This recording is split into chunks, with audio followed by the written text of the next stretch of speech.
Adana had been dreaming all week about the peace of her lake house in Nakuru. She had worked for years, saving every coin, sacrificing outings and sleep, just to build this little paradise for herself. The moment she walked through the door, she expected quiet, maybe the sound of water against the shore, but instead she found her parents waiting in the living room. At first, she thought they had come to surprise her with congratulations.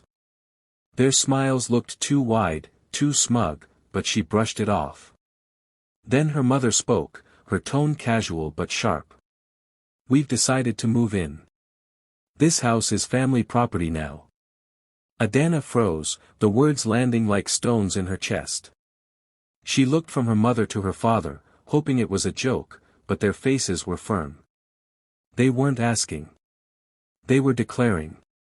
The air seemed to thicken around her, as if the walls themselves had shifted against her. This house was supposed to be her escape, her safe place after years of sacrifice, but now it felt like the ground had been stolen from under her. In that moment, she realized their smiles had never been about her joy, only their claim. Adana's childhood in ABA was not the kind that leaves you with soft memories. From the moment she could remember, she was the one everyone called the responsible one. At first, she thought it was a compliment, something to be proud of. But as she grew older, she realized it was just another word for scapegoat. Every mistake in the house somehow landed on her shoulders, while her younger brother Kelechi was always shielded. If he broke something, it was Adana's fault for not watching him. If he failed in school, Adana was scolded for not helping him enough. The same parents who pushed her harder every day treated Kelechi like a golden child who could do no wrong. By the time Adana was old enough to work, her small paychecks were treated like family property. Her father would say, "Your brother just needs a little help to get started," and her mother would nod as if it was obvious. She watched her hard-earned money vanish into Kelechi's endless business ideas, each one more foolish than the last. A small poultry farm that collapsed within weeks, a taxi service where the car mysteriously disappeared, even a bar that never opened its doors. Each time he failed, their parents patted his back and told him to try again, while Adana was told to work harder and bring in more. She would lie awake at night, staring at the cracked ceiling of her childhood room, wondering if her life would ever be her own. She dreamed of escape, of building something that no one could take from her. That dream became her driving force. Every extra hour she worked, every coin she saved, every opportunity she chased, it was all fueled by the thought that one day she would have something untouched by her parents' control or Kelechi's laziness. Years passed, and finally, her dream took shape, a lake house in Nakuru. It was more than just walls and a roof. It was proof that her sacrifices were not wasted. She had walked alone through fire, and this was her reward. She could sit by the water, breathe in peace, and remind herself she had made it without anyone's help. For the first time in her life, she felt free. But deep inside, shadows of her childhood still followed her. She remembered every time her parents had dismissed her pain, every time they had poured her sweat into her brother's failures, every time she was told to be strong while Kelechi was allowed to be weak. She had built the lake house with a silent promise, this one thing would be hers alone. No more sacrifices, no more being robbed in the name of family. So when her parents later stood in her living room, smiling smugly and declaring the house, family property, it was not just about a home. It was the final echo of all the unfairness she had carried since childhood. And in that moment, Adana knew the fight was no longer about walls or land, it was about breaking free from the chains her family had tied around her since ABA. Adana sat stiffly on the edge of her own couch, her hands gripping her knees so tightly her knuckles turned white. Her parents' words hung in the air, sweet on the surface but sharp underneath. Her mother leaned closer, her voice dipped into that honeyed tone she always used when she wanted something. "Just imagine it, Adana," she said softly, almost singing. Family dinners by the lake, grandchildren playing in the yard, laughter filling the house. "Don't be selfish, my daughter. This home should be for everyone." Her mother's smile stretched wide, but Adana knew that smile too well. It wasn't joy, it was strategy. Her father, who had been leaning back with his arms crossed, finally spoke. His voice was deeper, harder, but carried the same weight of guilt. After all, we raised you. We sacrificed everything to make you who you are. You owe us this much. He didn't shout. He didn't need to. The calmness of his tone made it sting even more, like a knife wrapped in silk. Every word was carefully chosen to press down on her chest, to make her feel smaller in her own house. Adana's heart pounded. She wanted to scream, to remind them how many years she had worked while they poured her earnings into Kelechi's endless failures. But the words refused to rise. She felt cornered, as if the very blood in her veins had turned against her. The people who were supposed to protect her peace were now weaponizing family against her. Her love for them was being twisted into a leash, pulling her away from the freedom she had finally carved out for herself. Her mother reached for her hand, squeezing it gently, as though affection could cover the trap beneath. You don't want to be alone here, do you? You'll need us. And one day, when you have children, they'll need us too. We are family. Family shares everything. The words dripped like sugar, but each one burned like acid as it landed. Her father nodded in agreement, adding the final strike. You've done well, Adana. We are proud. But remember, without us you would not be here. We gave you life, we fed you, we raised you. Now it is time to give back. Adana felt her throat tighten. To an outsider, it might have looked like love, like parents asking their daughter to be close. But she knew better. This wasn't love, it was control. It was the same game they had always played, wrapping chains in ribbons so they wouldn't look like chains at all. She could almost laugh at how smooth they were, how practiced. They knew exactly which buttons to press, which wounds to reopen, which guilt to stir. Sitting there in silence, Adana realized something important. This was not a request. It was not even a conversation. It was a performance, a manipulation so polished it could almost pass for care. And unless she found her voice, they would win again, and her lake house would never truly be hers. The room was already heavy with tension when the front door swung open and Kelechi strolled in as if he owned the place. He didn't even glance at Adana. His eyes scanned the wide windows, the polished wooden floors, the sparkling view of the lake, and his mouth curled into that smirk she had known since childhood, the smirk that always came before trouble. Ah, perfect, he said, clapping his hands together. This side will be my wing. I'll take the bigger room upstairs with the balcony. It's perfect for me. He said it with such confidence, as though the house had been built with his name carved into the walls. Adana's stomach nodded. She sat frozen, watching him move about her home like a landlord inspecting property. He strutted toward the back doors, peeking out at the water. And this dock, he added, grinning wide, imagine the parties I'll throw here. Music, drinks, girls, boats, it's going to be legendary. Everyone will want to come to Kelechi's lake house. He laughed loudly, the sound bouncing off the quiet walls, mocking the very peace she had dreamed of. Her parents didn't stop him. They didn't even look embarrassed. Instead, they shared small smiles, as if his arrogance was expected, even charming. Adana's chest tightened.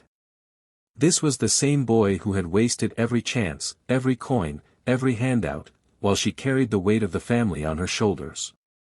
He had failed at school, failed at business, failed at responsibility, yet here he was, bold, unashamed, ready to inherit what he had never worked for.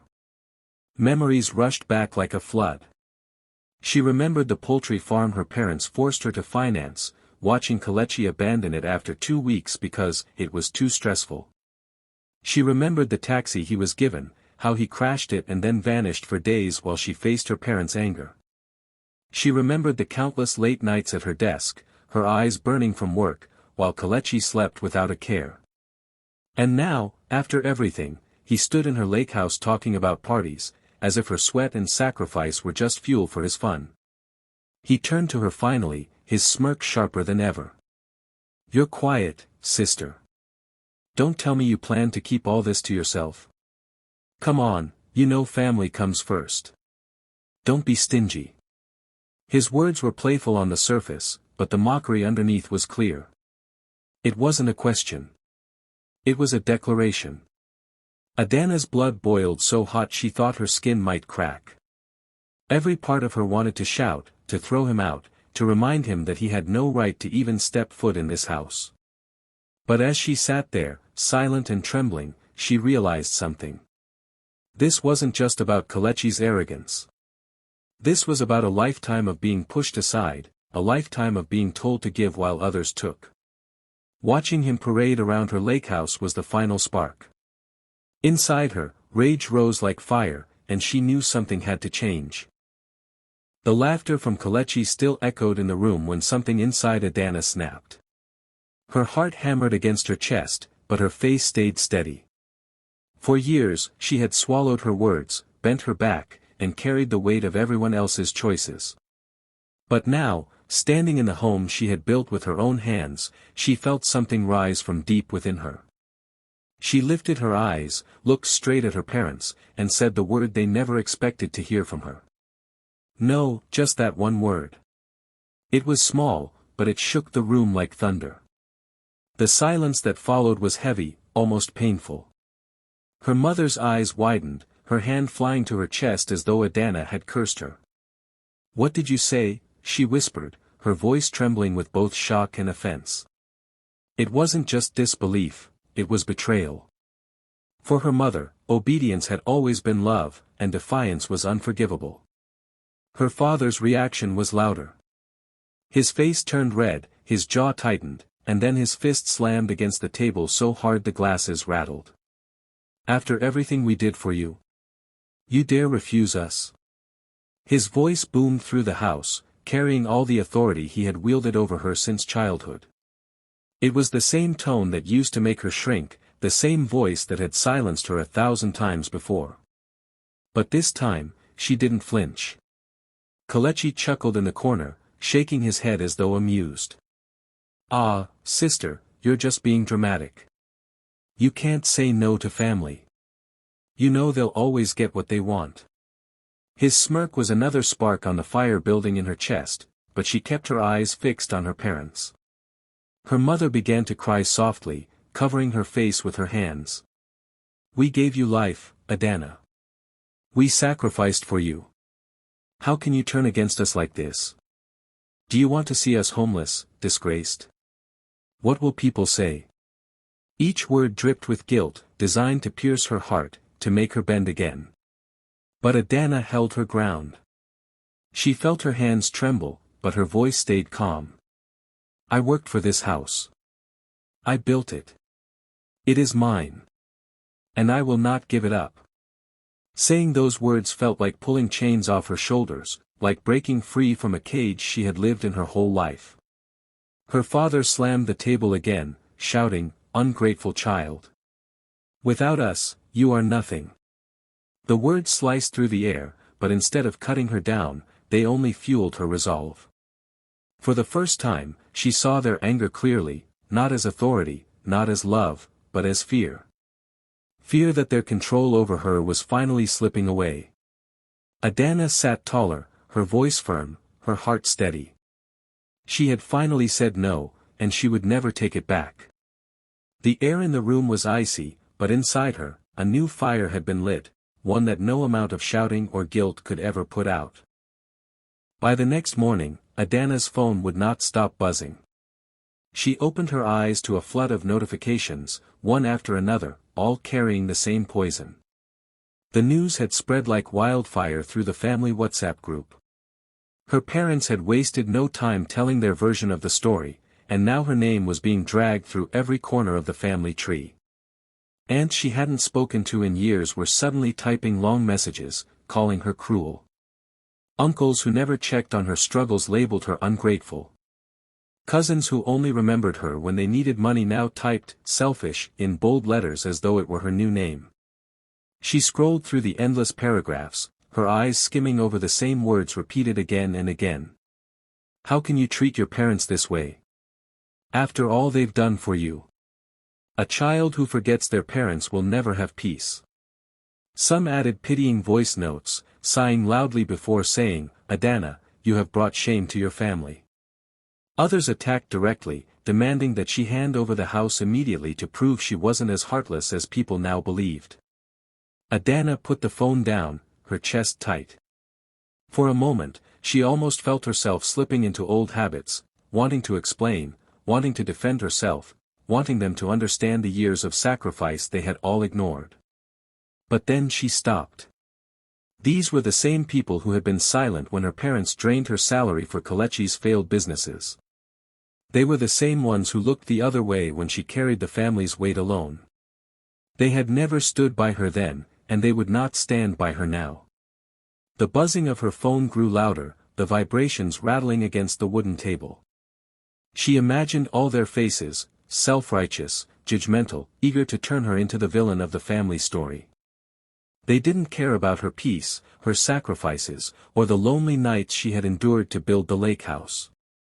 They only cared about the show, about protecting the same broken system that had always favored Kelechi and dismissed her. Instead of replying, Adana silenced her phone and set it face down. She refused to give them the satisfaction of her response. She knew that once she engaged, they would twist her words, spin her explanations into more evidence of her pride. No, silence was her weapon now. It burned them more than any message she could ever type. She stood by the window, looking out at the calm waters of the lake. The world outside was still, peaceful, untouched by the noise of her phone. And in that moment, she understood something clearly: family pressure was just another storm, and storms always passed. Her peace was worth more than their approval. Let them talk. Let them gossip. Let them paint her as the villain. She would not bend. She would not break. And she would not answer. Adana knew arguing with her parents and relatives would be useless. Every word she said would be twisted and turned against her until she was worn down. So instead of defending herself in their endless circus of guilt, she decided to act quietly but firmly.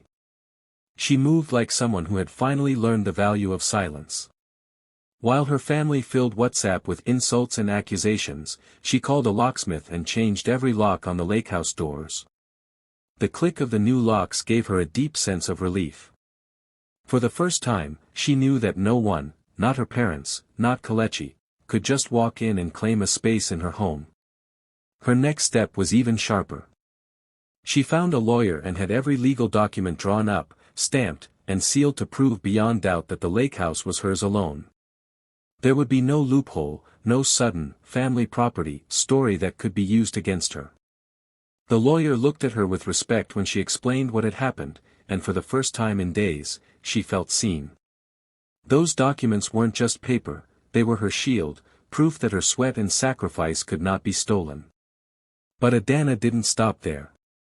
She wanted to send a message, not through loud arguments but through action that no one could ignore. She drafted a short announcement and posted it publicly: the lake house was now available for rent, exclusively to paying guests. No exceptions. No discounts. And absolutely no family members. Anyone who wanted to enjoy the view of the lake or the comfort of her home would have to pay the same rate as strangers. When the post went live, it hit her family like a bomb. The same relatives who had called her selfish were now whispering in shock. Some accused her of shaming the family even more. Others complained in private, shocked that she would dare treat them like ordinary people instead of giving them free access. But Adana did not flinch. She let the announcement sit there, untouched, a bold declaration that her house was hers alone. She imagined Kelechi reading it, his smirk fading as he realized there would be no wing for him, no parties at her dock, no easy inheritance of her hard work. She imagined her parents staring at their phones, realizing that their daughter was no longer under their control. She could almost hear the silence that must have filled their living room as they read her words. Adana didn't celebrate loudly. She didn't argue or explain. Instead, she sat on the porch of her lake house, the evening breeze brushing against her skin, and smiled softly to herself. This was her victory, not won through shouting matches or endless explanations, but through calm, decisive action. She had turned their guilt into her strength, their entitlement into her fuel. And as the lake rippled quietly in front of her, Adana knew she had drawn a line so clear that no one would ever cross it again. The next family dinner felt like walking into a room full of ghosts. Conversations that were usually loud and messy were now quiet and broken, with whispers replacing laughter. Plates clinked softly, spoons scraped slowly, but no one dared to look directly at Adana. These were the same aunts and uncles who had filled the WhatsApp group with fire, calling her cruel and ungrateful, yet now their eyes dropped to their plates whenever she glanced their way. Even the cousins who had boldly typed paragraphs against her were suddenly shy, stirring their food as though it could save them from her gaze. Her parents sat at the head of the table, stiff and tense.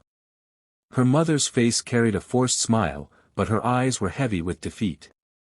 Her father, usually the loudest voice in the room, ate in silence, his jaw tight, his pride wounded.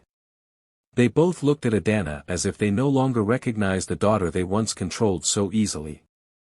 For years, they had spoken, and she had obeyed. But now, the power had shifted, and they couldn't pull her back into their grip. Adana didn't shout, didn't argue, didn't try to prove anything. She simply sat tall, her presence louder than any words. When she smiled, it wasn't out of spite, it was the quiet confidence of someone who had finally chosen herself. And as the silence dragged on, she realized that sometimes the strongest answer isn't anger or explanation. It's living freely while others sit trapped in the cage of their own entitlement. That night, Adana left the dinner without saying much, but her silence echoed louder than any speech. She had won, not with noise, but with peace.